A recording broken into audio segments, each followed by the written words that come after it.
Within Law of Bread, I explore the violence inherent in the necessary act of harvesting grain. The personification of grain and the great personal sacrifice present within create a sinister conceit within this poem.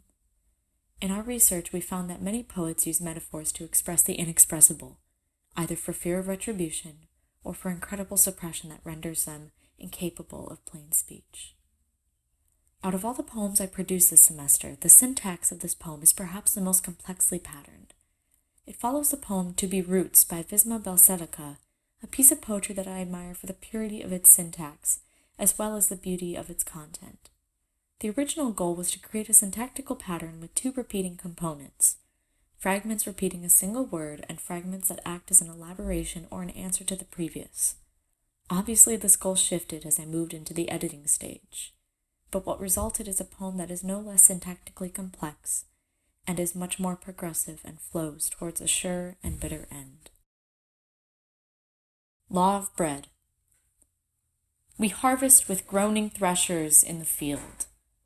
Amputating chaff from kernel, we make war in the heartland. Soldier upon soldier will croon love songs as they moisten the grave they suckled from birth, the martyr's embrace of parents without reprieve. Our work, one of necessary bloodletting. We dismantle lovers and fathers each from the other. Pleading life given, we tramp forward wielding metal. The blade hatches the grain and performs a hecatomb while we, midwives and executioners both, cast new seeds from skies above.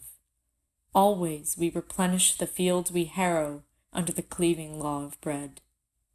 We reach our dirty fingernails into the mouth of the sacrifice and find blood waiting there.